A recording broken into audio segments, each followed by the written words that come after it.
কেন বলুন তো? এখন যেমন বর্তমান যুগে যেমন ট্রেনে করে, বাসে করে, পাইপের গাড়ি নিয়ে তীর্থ যাওয়া যায়, কিন্তু তৎকালীন যুগে এই ব্যবস্থাটা ছিল না। যেতে হলে কিসে যেতে হতো? না পায়ে হেঁটে হেঁটে যেতে হতো, বুঝলেন? মানে পয়সা থাকলেও কিন্তু যাওয়া যেত না। গণতন্ত্রতে এত টাকা পয়সা ছিল, ইচ্ছা করলেও তো চলে যেতে পারতো, কিন্তু যাচ্ছে না কেন? না তৎকালীন যুগে পায়ে হেঁটে হেঁটেই যেতে হতো। তাই ছোট বিপ্লব যেই না বলেছে আমি তীর্থে গিয়ে যাই, বড় বিপ্লব কি করে দেবো? শক্ত করে হাত থেকে জড়ো করে, বাবা তুমি আমার ছেলের মতো, আমি তোমার বাবার মতো, বাবা তুমি আমায় নিয়ে যাবে বাবা, আমার ছেলেকে যে কেউ নিয়ে যেতে চাই না বাবা, তুমি আমায় নিয়ে যাবে তো বাবা? সত্য করে বলো না বাবা, আমি যেতে চাই, তুমি আমায় নিয়ে চলো না বাবা, তুমি আমায় নিয়ে চলো না। বড় বিপ্লব এমন যাবার উদ্বেগ দেখে ছোট বিপ্লবের বাবা ঠাকুর, তুমি যাবে তো? বেশ, আমি নিয়ে যাব, কিন্তু বাবা ঠাকুর তুমি তোমার ঘর থেকে সবার কাছ থেকে অনুমতিটা নিয়ে নাও, তারপর নাহলে আমরা যাবো। কবে যাবে? না আগামী কালই যাবো না হলে। তাই কি করেছে? ছোট বিপ্লব চাল নিয়ে চলে গেল। আর বড় বিপ্লব ওই রাত্রে 3 ছেলেকে, স্ত্রীকে, ছেলেকে, মেয়েকে সবাইকে ডেকে বলতে, দেখো তোমরা তো আমায় কেউ নিয়ে গেলে না, আমি ওই ছোট বিপ্লবের সঙ্গে আমি তীর্থধাম যেতে চাই। একটা কথা তোমরা মনে রেখো, আমি যদি ওই তীর্থ থেকে যদি নাও বাড়ি ফিরে আসতে পারি, তাতে আমার কোনো দুঃখ নেই। আমার ওই তীর্থে গিয়ে যদি আমার এই দেহ ছেড়ে প্রাণপাখিটা চলে যায় না, আমার সেই মরণটা হবে সুখময়। কেউ যদি তীর্থে গিয়ে মরে যায়, ভাববেন ওটা তার সুখময় মরণ। তাই বড় বিপ্লব ছেলেদেরকে, মেয়েদেরকে, স্ত্রীকে সবাইকে বলছে, দেখো আমি যদি নাও ফিরে আসতে পারি, এতে আমার কোনো দুঃখ নেই। তাই আমি ওই ছোট বিপ্লবের সঙ্গে আগামীকাল আমি তীর্থধামে যাবো। পরের দিন সকালবেলা কি করেছে? ব্যাগপত্র গুছিয়ে নিয়ে পরের দিন সকালবেলা ছোট বিপ্লব, বড় বিপ্লব, গ্রামের অন্যান্য ভক্তরা সবাই মিলে চলেছে তীর্থধামে। তার আগে যাচ্ছেন কোথায়? গয়া বারাণসী, গয়া বারাণসী, গয়া গড়িয়া, গয়া গড়িয়া, মথুরায় আইলা রে অমৃত হইয়া, মথুরায় আইলা রে আনন্দিত হইয়া। তাহলে আগে গিয়েছেন কোথায়? গয়া বারাণসী, গয়া গেলেন, প্রয়াগরাজ গেলেন, তারপরে গেলেন কোথায়? মথুরাতে। তাই মথুরাতে গিয়েছেন। এবার মথুরায় কি বলুন তো? কংসের কারাগার, যেখানে ভগবান শ্রীকৃষ্ণ জন্ম নিয়েছিলেন, ওখানে সবকিছু দর্শন করলেন। এই সব দর্শন করার পর আবার যাচ্ছে কোথায় বলুন তো? এরপর কোথায় যাবেন?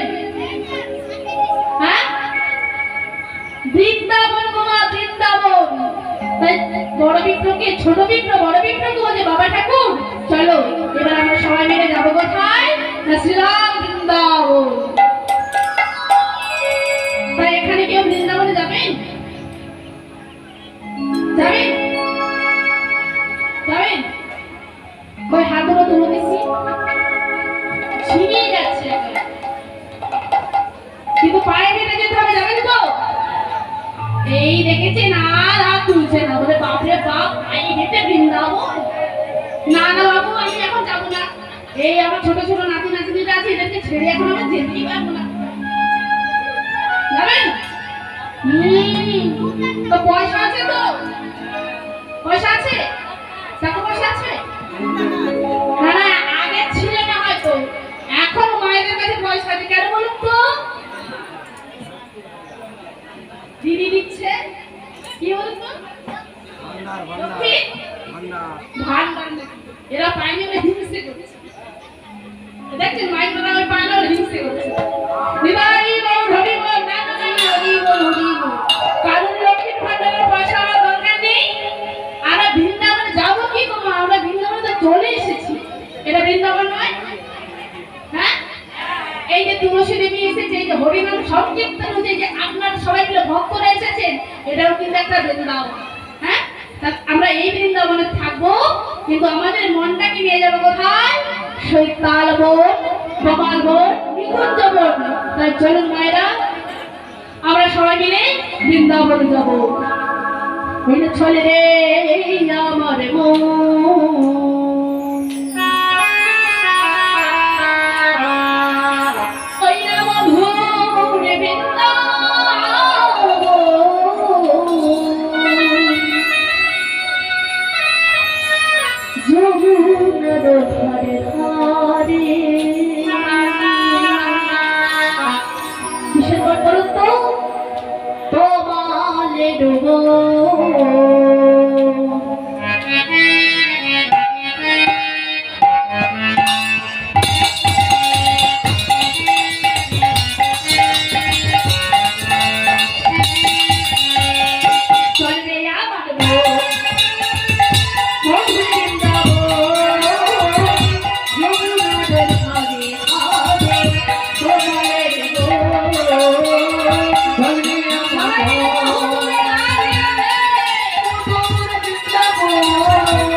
বুঝবেন কেমন করে? এইভাবে যদি কেউ ঝুঁক নেয়, কি বুঝবেন?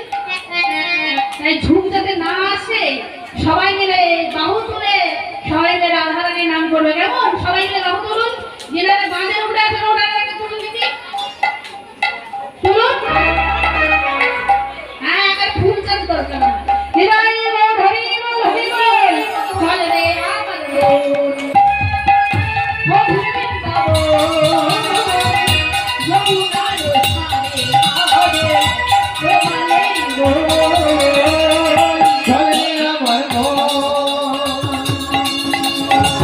মধুর বৃন্দাবন,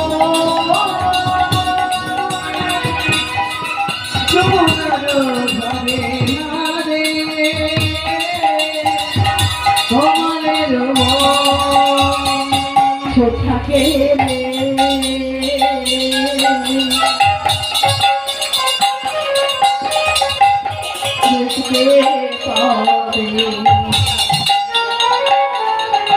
এই রাত তোমাদের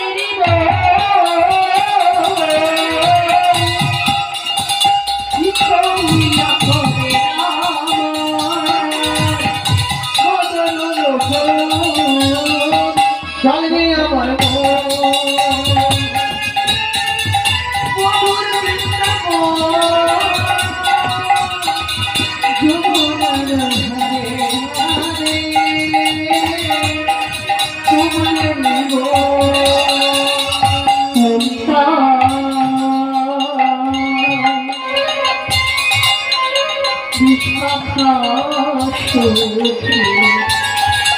এই না যত সখী